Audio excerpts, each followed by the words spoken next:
сонин содон мэдээллүүдийг хачинжигтэй үйл явдлуудыг шинэ нээлтүүдийг шинэ санаануудыг Хөг Тэнгэр радио Бобохос 92.9 Энэ өдрийн мэндийг сонсогч үзэгч та бүхэндээ хүргэж байна. Пох нэвтрүүлгийн шинэ дугаар та бүхэнд хүрэхэд бэлэн боллоо. За өнөөдрийн эфирт нариулагч Чардэгийн хөтлөгчөөр Оюукам АГ гэсэн бүрэлдэхүүнтэй та бүхэнд шинэ мэдээлэл хүрэхэд бэлэн болсон байна.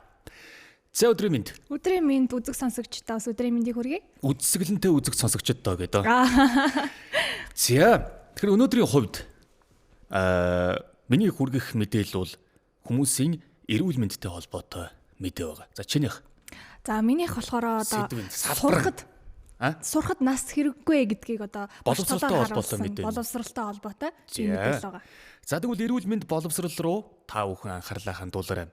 За миний хүргэх мэдээ бол одоо эрүүл мэндтэй холбоотой. Тэр дундаа монголчуудын ч гэсэн өргөн ашиглагддаг сав суулга болон за ор хүнжлийн даавны материалтай холбоотой ийм мэдээ бол байгаамаа. За тэгэхээр эрүүл явбал мянган лан гэдэг үгээр өнөөдрийнхөө поохыг эхэлмээр байна. За энэ юу гэхээр галтгооны одоо хэрэгслүүд дунд толб тогтдгоо одоо наалддгоо гэсэн ийм рекламтай, ийм одоо материалтай хайруулын тавг, тоогоо гэх мэтийн олон зүйлүүдийг хэрэгэлдэг. За толб тогтдгоо материалтай гэд рекламууд гардаг тийм ээ. За ийм одоо хувцс хунар ор хүнжлийн даав гэх мэт зүйлсийг монголчууд бол маш өргөн хэрэгэлдэг болсон. За энэ дундаа энэ тефлон бүрхүүл гэдэг зүйлийн талаар мэдээлэл өгөх гээд байгаа. Наалддгүү гэдэг материалтай сав суулга байгаа шүү дээ тийм ээ. Түрүүн хэлсэн тогоо хайруулын тавг. За эдгээр одоо наалддгүү тефлон бүрхүүлтэй хайруулын тавг тогоотой танаа гэр орон ийм одоо хэрэгсэлтэй бол анхаарлаа нааш нь хандуулах хэрэгтэй болж байгаамаа. Магадгүй радиогоор сонсч байвал баг зэрэг одоо радиогийнхаа дууг чангалаад анхааралтай сонсоорой гэж хэлмээр байна. За энэ бол Австрийн судлаачдын судалгааны дүн тайлан. Одоогоос 2023 он гэдэг маань 3 жилийн өмнө энэ мэдээг бол гаргасан. Гэхдээ 3 жилийн өмнө дэлхийн нийтэд Австралийн эрдэмтэд ийм онц ноцтой аюултай шүү та бүхний хэрэгжилж байгаа сав суулга гэж хэлсэн боловч дэлхийн нийтэд төр засаг тухайн орны эрүүл мэндийн яам байдаг юм уу тийм ээ. Ямар ч хариу арга хэмжээг авахгүй байгаа юм дэлхийн нийтээрээ. За үүний нэг нь манай Монгол улс. Ямар ч одоо анхааруулга сэрэмжлүүлэг байдаггүй. Зөвхөн томоохон брэндүүдийн маркетинг л нүддэг. Гэхдээ төр засгаас нь энэ талаарх одоо ямар нэгэн зохицуулт хийхгүй байгаа юм байна. Энэ зөвхөн Монгол улс биш дэлхийд даяар. За тэгээ Австралийн судлаачид юу хийчихвэ гэхээр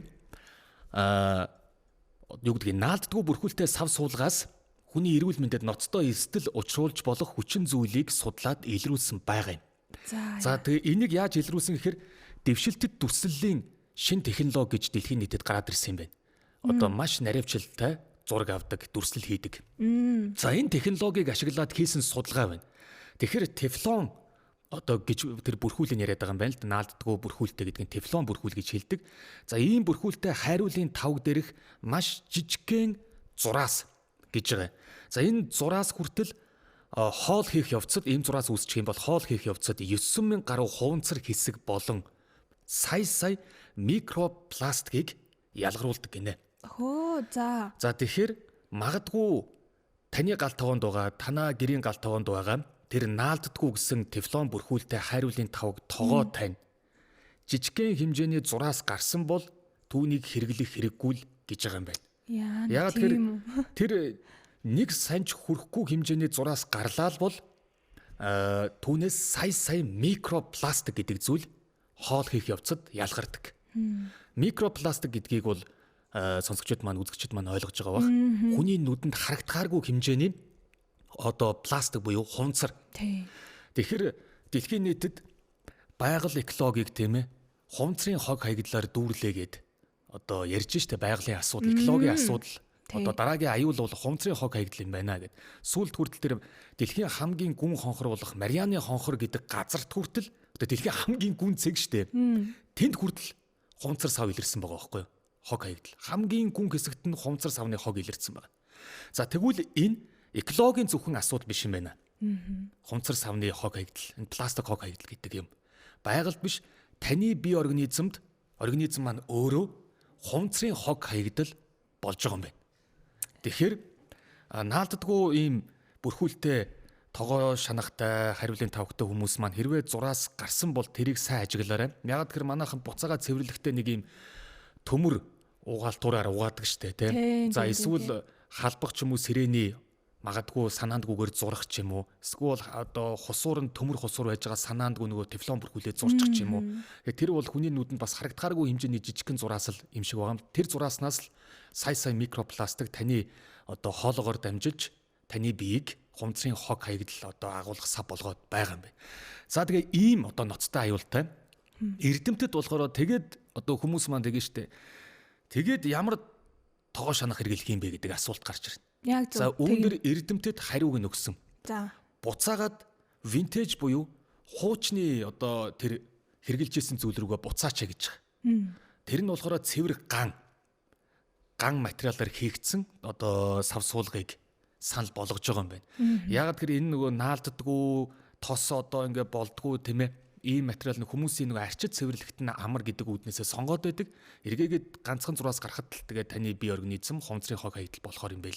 Тэгэхээр нөгөө цэвэр ганг бол эрдэмтэд санал болгодог юм байна. За тэгээд энэ мөнхийн хими бодис гэж нэрлэгддэг нэг ийм бодис байна.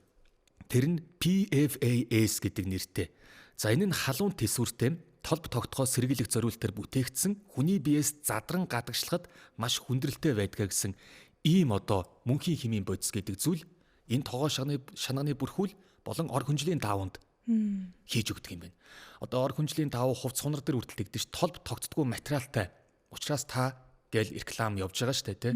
За энэ тэр толб тогтдоггүй материал гэдгийг чинь одоо гол зүйл нь байгаа шүү дээ тий. Орцсон тэр мөнхийн химийн бодис гэж нэрлэгддэг PFAS гэдэг зүйл орцсон байдаг юм байна л да. За энэ нь болохоор эргээд хүний биед орчих юм бол бараг л гадагшлахгүй гинэ. Одоо тэгэл тэрийг гадагшлуулж, задруулж, гадагшлуулж чадахгүй. Тэгэхээр бараг л маш олон жилийн туршид бараг л мөнхийн шахуу таны биед л байх юм бэл. За энэ тэгээд мөнхийн таны биед байснаар юу үүсэх вэ гэхээр мэдээж канцер буюу хорт хавдар, өргүүдэл, за тэгээд нөгөө хөгжлийн эмгэг буюу төрөлхийн эмгэгтэй хүүхдүүд төрөх. Тэгээ хорт хавдар тусах, янз бүрийн одоо нөгөө нэг геномын асуудалд орох ийм эрсдлийг таны биед таны хэрэгжилж байгаа энэ бүтээгдэхүүн өгөөд байгаа юм байна. За үүнийг бол тогтоосон байгаа. Тэгээд энэ Австралийн эрдэмтэд Америкчуудын дунд бас явуулсан байна. Америкчуудын эрдэмтэд бид нар одоо судалгаа явуулъя гэдэг. Хүн амынхаа дунд судалгаа явуулсан чинь хүн амынхын дунд Америкчуудын 99%-ийнх нь хүн амынх 99%-ийн цус одоо хүмүүсийнх нь цусанд илэрсэн баг. Пластик. Оо за. Тэгэхээр баг Америкчууд тэр чигтээ пластикийн хог хаягдал болсон гэсэн хүмүүс нь. Үнийх тэр хүмүүсийн бие. За ийм айхтар тоо бас гарсан байдаг юм байна. Тэгээ энд ерөнхийдөө бол ганцхан Америкчууд ч бол ярихгүй. Энэ бол одоо танд надад те энд байгаа одоо сонсож байгаа, үзэж байгаа бүх үзэгч сонсогчдод те ер нь дэлхийн нийтээрээ бол хамаатай асуудал болчиход байгаа юм байна шүү дээ. Ерөнхийдөө ингэж үзэж байгаа юм байлээ. Энэ бол зөвхөн одоо хувцрын хог хаягдал гэдэг юм маань экологийн биш, нийгмийн эрүүл мэндийн асуудал болчихжээ гэж. Одоо энэ студиуд сууж байгаа хоёулангаас чинь гадна 3 хүн байна, 5 хүн. Бид 5 бол микропластикийн ямар нэгэн зүйл бол бидний хотод нь байж л байгаа. Бүр яаж иж бол байгаа бох те. Яг тэр Америкчуудын 99% нь цуснаас нь микропластик илэрсэн байгаа даа байхгүй юу. За ийм айхтар зүйл байна. Тэгээ мэрэгчлэтнүүдийн үзэж байгаагаар хамгийн найдвартай шийдэл түрүү ярьсан зэвэрдгүү ган зөв арчилж бэлтгэжсэн нөгөө ширмэн материалтай сав суулгыг хэрэглээл гэж санал болгож байгаа. Тэгэхээр та бүхэн маань цаашдаа зэвэрдгүү ган эсвэл ширмэн сав суулгыг одоо өөрсдийнхээ гал тогоонд ашиглаарай гэдгийг зөвлөмөр байна. Одоо энэ поохороо дамжуулаад. За тэгээ энэ материалууд нь болохоор өндөр хэмт халахад хортой тоосонцор ялгаруулдаггүй давуу талтай гинэ. Зэвэрдгүү ган болон ширмэн сав суулгана. За тэгээ зарим улс болон муж улсууд саяны тэр PFAS гэсэн химийн бодисыг хориглох чиглэлд одоо алхмуудыг хийгээд эхэлсэн байгаа юм байна. Гэхдээ нөгөө бүрэн гүйцэд иргэдийн сонголтод нөлөөлж чадахгүй учраас нөлөөлөх алхмуудыг ажлуудыг хийж байгаа. Тэгээ сонголтыг иргэддээ л өгж байгаа юм байна. Тэгэхээр манай улс ч гэсэн нөгөө мэдээж иргэдийн сонголтод хүчээр нөлөөлж болохгүй. Хүчээ одоо шууд зэвэрдгүү ган аав гэл одоо наран туул дээр бөмбөр дээр очиод шууд одоо хажууд нэг байцааг зогсоод сонголтод нөлөөлж болохгүй шүү дээ. Гэхдээ улс орнууд юу хийж ийн гэхээр иргэдийнхаа ухамсарт нөлөөлөх, сонголтод нөлөөлөх ийм кампанит ажлуудыг л суртлах хуулгын ажлуудыг явуулж байгаа. Тэгээд сонголтыг бол иргэддээ үлдээж байгаа юм байна. Тэгээ манайх ч ийм мэт бас компанид ажлуудыг явуулах хэрэгтэй юм шиг санагдсан. Яг энэний талаар бас одоо нөгөө дэлгэрэнгүй мэдээлэл сэрэмжлүүлэг гэдэр одоо байдаггүй учраас бид бүхэн тэр болгон сонсоод авахгүй мэдэхгүй. Тэгээд тэрний аюулыг бол харахгүй шүү дээ. Тэгэхээр похороо дамжуулаад бид нэр бас нийгмийн хариуцлагын үүднээс сонсогч үзэгчдэдтэй дамжуулаад үүний нэг ёсондоо суртлах хуулгыг одоо хоёулаа похороо дамжуулж хийж гэнэ гэсэн үг байхгүй юу? Тийм байна. Ягаад тэгэхээр иргэд та бүхэн маань, монголчууд маань, сонсогч үзэгчид маань уртын хугацаанд эрүүл мэндэ хайрлж хамгаалахын тулд зөвхөн өөрийгөө биш үр хүүхдээ хайртай хүмүүсээ уртын хугацаанд хамтдаа аз жаргалтай амьдрахын тулд одооноос хорт хавдар, үргүүдэл, янз бүрийн геномын асуудал энэ олон айхтар өвчнүүдийг тусахын тулд одооноос өөрсдийнхөө хэрэгжилж байгаа зүйлүүдийн орц найрлагыг судалдаг болох нэ.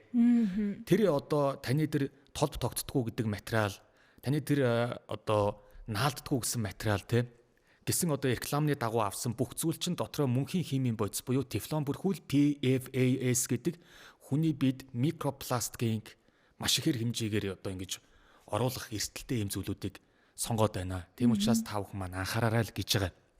За тэгээ хумцрын хог хаягдaltaй үр дүнтэй тэмцэж байгаа. Одоо энэ мэдээллийнхаа төгсгөлд бас ийм панча мэдээллийг бас хүргэх гээд байна л. Энэ нь болохоор саяны хүргэсэн мэдээлэлээс арай өөр энэ экологийн асуудалтай холбоотой. Тэгэхээр хумцрын хог хаягдaltaй маш эрчимтэй зөв аргаар системтэйгээр тэмцэж байгаа үлгэр жишээ болох орнууд бол байна. Манаач гэсэн бас чадлаараа хичээж л байгаа бах. За хамгийн түрүүнд бол Швед улс ордог юм байна. За хог хаягдлын эсрэг яаж тэмцэж чинь гэхээр хогийг бараг 100% дахин ашиглаад эрчим хүч болгодог систем рүү бол Швед улс шилжсэн юм байна. Ямар ч хог хаягдал гэдэг зүйл энэ оронд байхгүй. Бүгднийг одоо эрчим хүч болгож дахин ашиглаж байгаа юм байна. За тэгээд нөгөө waste to energy буюу хогийг шатаагаад дулаан цахилгаан гаргадаг систем одоо Швед улсад маш хөгжсөн гинэ.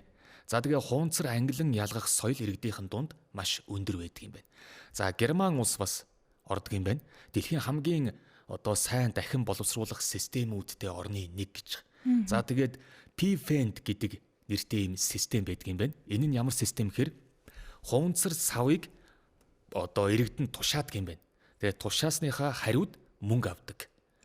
Тэгээ ийм системийг бол 100% нэвтрүүлсэн ийм орон юм байна. За тэгээ үйлдвэрлэгчдэд одоо EPR-ын хариуцлагыг маш өндөр шаардаж энэ хариуцлагыг нэгтгэг Герман улс одоо байгууллагуудаас. За тэгээд Япон улс ордог юм байна. Хогийг маш нарийн англин ялгах журам боловсруулсан түүнийг иргэдэнд 100% дагаж мөрддөг. Хуунцрын ихийг дахин боловсруулдаг, эсвэл шатаагаад эрчим хүч болгодог. Яг Шведтэй адилхан.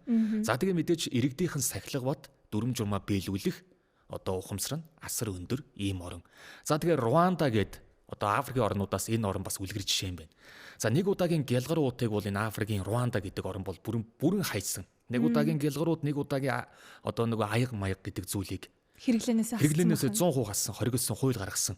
За тэгээ Африкт хамгийн одоо цэвэр ийм орнуудын нэгд Руанда гэдэг улс ордог юм байна. Тэгээд Руанда улсын хилийн нөгөө хянан шалгах товчоон дээр нь хүртэл гялгар уутыг илрүүлж хэрвээ гялгар ууд биедээ авч яв цүнхэндээ авч явах юм бол түүнийг нь хурааж авдаг. Ийм одоо орн юм байна. За тэгээд манай нөгөө монголчуудын хамгийн их байдаг Өмнөд Солонгос улс бас маш өндөр одоо энэ талын эсрэг үйл ажиллагаатай. За тэгээд Нидерланд гэдэг улсууд бол одоо дэлхий дээр хумцар хог хаягдлын эсрэг хамгийн үр дүнтэй ийм супер аргуудыг үйл ажиллагааг системийг боловсруулад хэрэгжүүлээ явж байгаа орнуудын тоонд бол орд юм байна.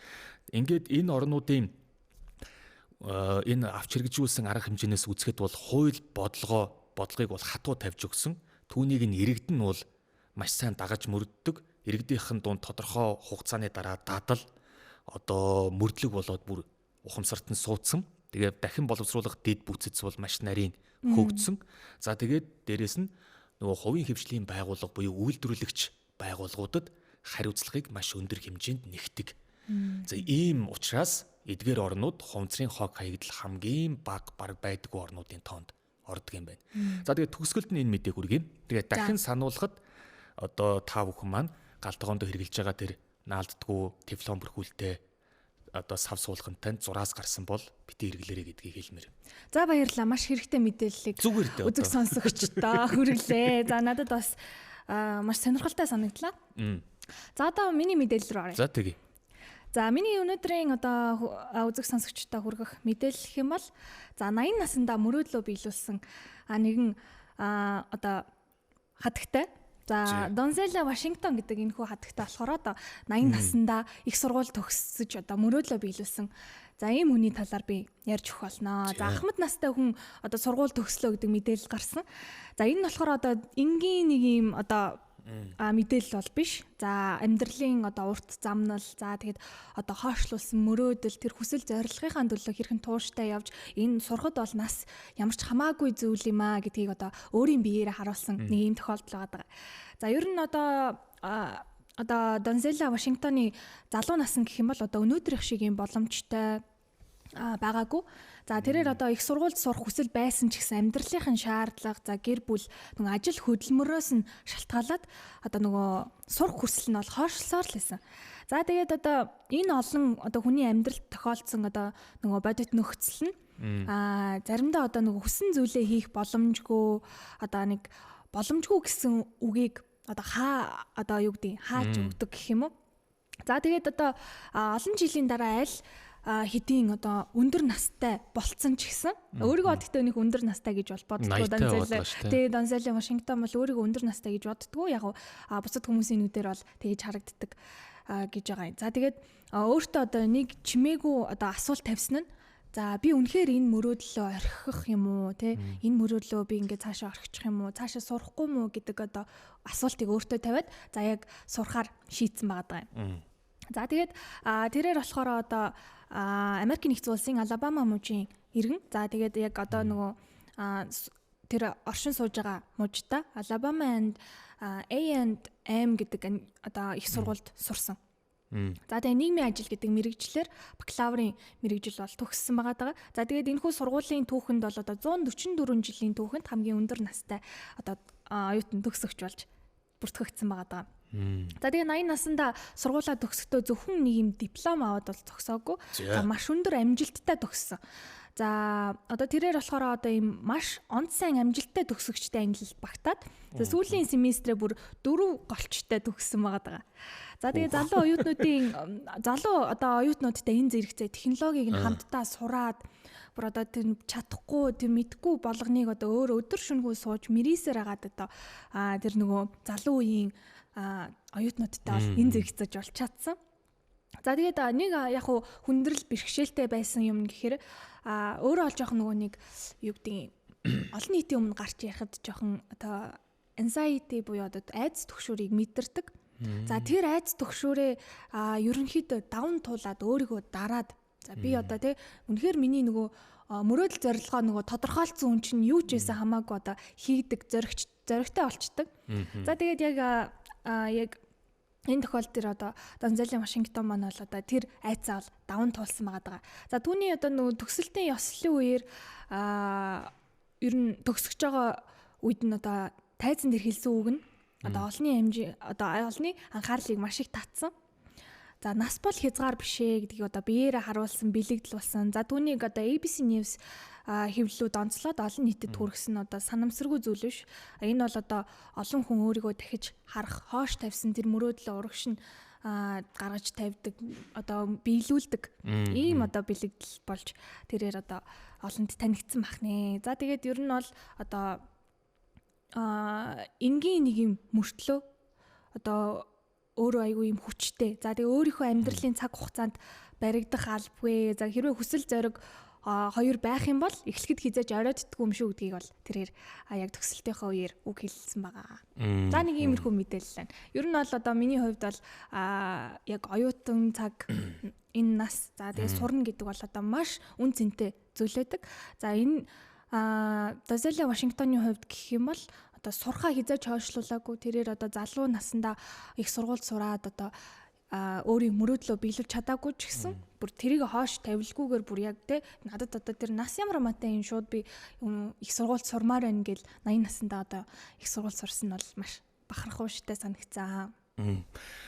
Өөрийнхөө одоо үеийнхэнд болон өөрөөсөө доошогоо 10, 20, 30 бүр амар хол штэ юу ярьж байгаа юм. Тэр хүмүүст бол одоо цагаар бол маш том нөгөө inspire гэдэг зүйл нь болж өгсөн байна. Тэгээд motivation, мотивац. Тий, маш их гоё тийм одоо inspire тийм ээ motivation буюу сэтэлжүүлэх, урам зориг өгөх. Тэр хүмүүст итгэл найдвар өгөх. За зүгээр нэг үгээр бус үйлдэлээрээ тэгээд бүр амжилтаараа харуулсан байна энэ нэмэгтэй.